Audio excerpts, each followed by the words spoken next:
this is Jen Rubin, editor-in-chief of The Contrarian. Delighted to have back one of our dear friends, Senator Sheldon Whitehouse from Rhode Island. Welcome, Senator. Thank you, Jen. Great to be with you. It is interesting times, shall we speak. Now, you have been one of the principal voices, one of the earliest voices in decrying really the capture of the Supreme Court. Not by necessarily an ideological movement, although it is very ideological, but by a billionaire class, and one that operates in the shadows, in dark money, as you have so eloquently put it, at the behest of creepy billionaires. What does the recent breakup between Donald Trump and Elon Musk tell us about that noxious relationship between the courts, the billionaires, and Trump? Yeah, it's an interesting moment because the billionaire bromance breakup that took place between Trump and Musk was obviously fought out very publicly, very vituperatively, and created an enormous amount of attention. But at the same time, there was another billionaire bromance breakup going on, and that was Trump and the Koch billionaires' political operation, and their now billionaire flunky in that political operation, Leonard Leo. So when Trump threw Leonard Leo under the bus, that was a direct shot at the billionaire Koch, K-O-C-H, for those who are listening, not C-O-K-E, political operation. And you saw entities like the Wall Street Journal editorial page, which is the mouthpiece for the fossil fuel industry / Koch political operation, rush to the defense of Leonard Leo and the Koch political operation and all of that. So there's actually billionaire on billionaire violence happening in with three participants. And I'm, of course, interested in the Koch billionaire stuff because they've been operating under the surface for so long, and it's worth thinking about what provoked it. Yes. And I think what provoked it was Trump coming to the realization that, hey, wait a minute, those three Supreme Court justices that I say I appointed, he's beginning to understand that he didn't really appoint them. The Koch brothers really appointed them, and Leonard Leo and his White House counsel, Don McGahn, while they were feeding him these nominees, were actually reporting to the Koch political operation. And now he's noticing that fossil fuel wins every time they come to the Supreme Court, and he only wins sometimes when he comes to the Supreme Court. And in his anger, he's actually making some pretty strong, what a lawyer would call admissions against interest, by saying, for instance, that Leonard Leo is speaking openly about how Leonard Leo, on behalf of his fossil fuel / Koch billionaire operation, is bragging openly about controlling judges and justices. So it's really kicked open a huge and important can of worms that the fossil fuel guys and the folks behind the court capture operation would love not to have kicked over. And on the theory that politics and creepy billionaires make for strange bedfellows, one of the things, of course, you have been advocating strenuously in favor of are ethics rules, disclosure rules, a clear guidance on disqualification. It would seem that, frankly, Trump might even, in sort of his ire, be in favor of a little bit of that now. Might you find some Republicans who are interested in sort of poking the bear a bit so that we understand exactly the degree to which these justices are beholden to the various fossil fuel industries and other creepy billionaires? Not yet, I don't believe, because the Senate Republicans are equally, if not more, beholden. They're not independently billionaire wealthy. They don't have their own power of the presidency, so they don't have a platform to take on the Koch political operation. They need the Koch political operation. Trump will come and Trump will go, and the Koch political operation has been with them and behind them for more than 2 decades, I would say, at this point, and saw them through things like having to swallow a fake investigation into Kavanaugh's assault allegations, and having to endure a full 180 on stuffing Supreme Court justices into office in the year before an election. So it's a really, really important political relationship for them. And if you look at the way they're behaving right now, it is everything, everywhere, all the time for fossil fuel. Yes. So clearly, this is a critically important quid pro quo political relationship for Republicans. And I think they're hugely distressed that Trump has gone off the reservation and is tangling with the Koch political operation and its minion, Leonard Leo. But that doesn't mean they're not going to take the Koch's side quietly in all of that, and certainly not add to the provocations. One way in which this emerges is in nominations for new judges, not at Supreme Court level, but lower judges. Trump has decided that he wants people who are not even acceptable to the Federalist Society, which is the Koch and the Leonard Leo legal group that kind of finds the most extreme legal minds. He simply is going flat out for political sycophants and authoritarians. Does any of this register with any of your Republican friends? Do they seem at all concerned about any of this? There's some real doozies that are going up in front of your committee these days. Yeah, I think there's some interesting conflicts that are emerging. For instance, it is an article of faith to become a full MAGA Republican and a Trump appointee that you have to parrot the lie that Trump was cheated out of the election, that he actually won, and that nefarious Democratic forces robbed him of his due victory. On the other side, there is a rule of law interest. The fossil fuel industry and the corporate entities want to knock down the regulatory apparatus that inhibits their cheating and that inhibits their pollution, but they do need an orderly economic world in which to operate. Hence the Supreme Court saying, we don't think we're going to honor the Humphreys executor case. We think we're going to take on all of these independent agencies that limit pollution and limit corporate cheating. But oh, by the way, big fat asterisk right in the decision, we're not going to mess with the Fed.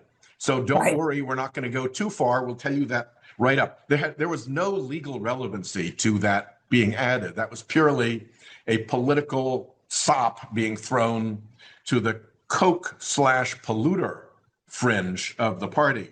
So there's going to be continued battle and warfare, both ideological and power struggle, and it's going to manifest itself in judicial appointments between the MAGA election denial crowd and the Koch polluter crowd, because they really don't, they're not good bedfellows. Yes, yes. You're right insofar as capitalism depends upon, oh yes, the rule of law, predictability, certainty. They don't want government regulation, but they would like something other than a police state that willy-nilly changes the rules every now and then.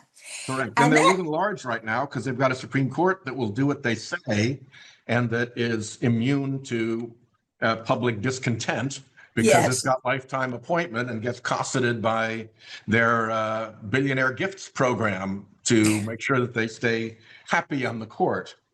Yes. So speaking of the police state, we would be remiss since we not only have a United States Senator who sits on the Senate Judiciary Committee, but a former state attorney general of the great state of Rhode Island.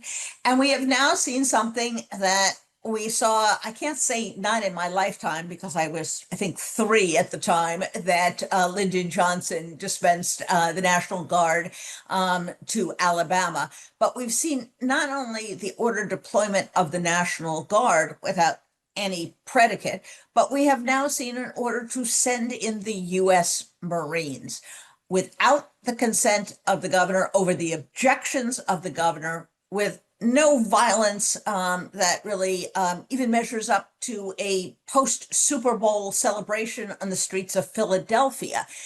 What is your To view throw of, Philadelphia under the bus. yes, well, They do what, celebrate. yes, they do celebrate strongly. They have strong emotions. What is your view, first of all, as to the lawsuit that now has been filed by Governor Newsom? And secondly, the much greater problem that he has issued an executive order that says I can send troops anywhere in the United States, even for peaceful protests, and even when nothing has happened, when I simply anticipate. Have we crossed a blinking bright red line here? There is, as you say, precedent for doing this, and there are laws that permit it in certain circumstances. It's far from clear that what happened in LA actually rises to that level. I think the bright blinking red lines are still ahead of us, in particular in the question of what are the rules of engagement that have been authorized? What level of cooperation is there locally? And how is this going to be supervised? Who is actually running the presence of the Marines and the National Guard in LA? Customarily, when the National Guard is nationalized and put into service, they ordinarily provide sort of a support function for local entities. And particularly when it comes to criminal matters, the criminal violence that we're seeing on the streets of LA right now, it's not at all clear that they have powers of arrest. And if they don't have powers of arrest, and if they aren't coordinating with the local law enforcement folks who do have powers of arrest and have the responsibility not only for managing the criminal conduct right now and arresting the people who are engaged in criminality, but also managing the community afterwards once the troops pull back out. And all of that remains to be determined. But almost always, whether it's, a FEMA type operation or a public safety type operation or a natural disaster response, the key is the coordination between state and local and federal officials. And very often they set up a kind of command center to make sure that that coordination takes place. I've seen no sign that there's such a command center.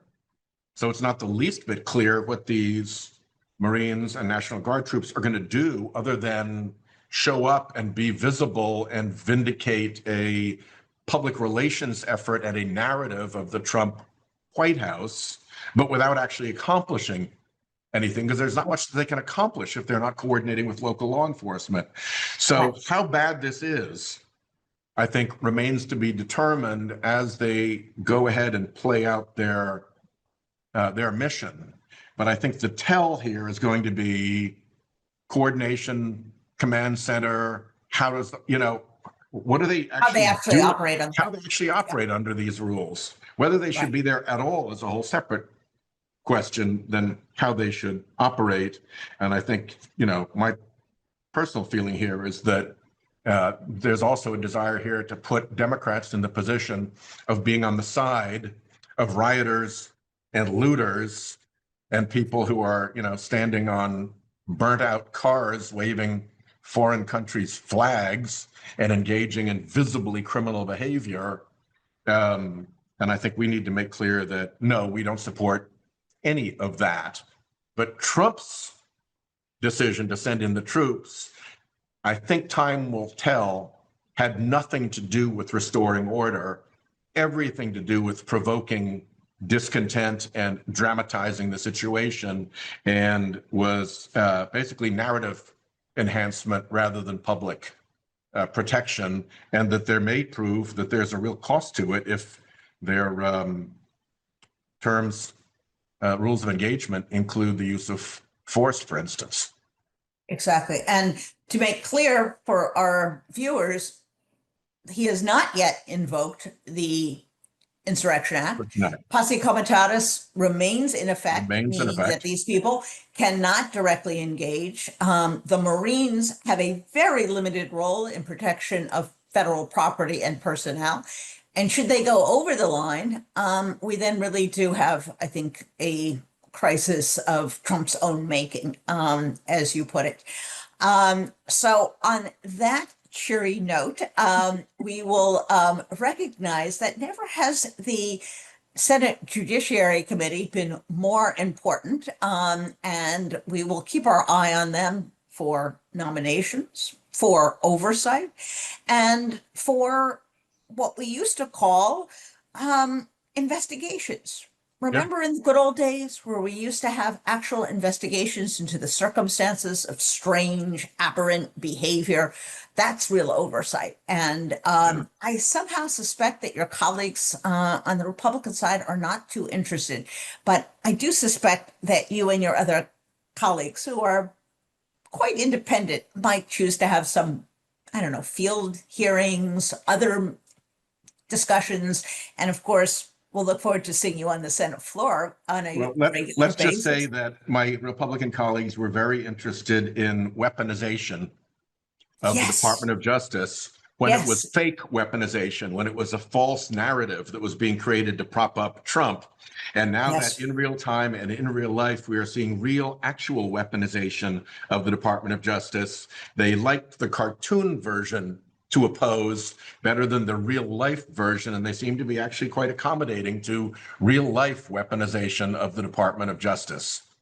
Exactly. And I can say in my lifetime, I have not seen the arrest of a mayor, a congressperson, and at least one judge, perhaps there's more now, for ostensibly interfering with ICE on really the flimsiest and most preposterous basis. So we really are in. Watch the civil lawsuit of the mayor. Discovery is a beautiful thing. Isn't it? And we are looking forward to hearing all about that. So thank you as always, Senator. Thank you, Jen.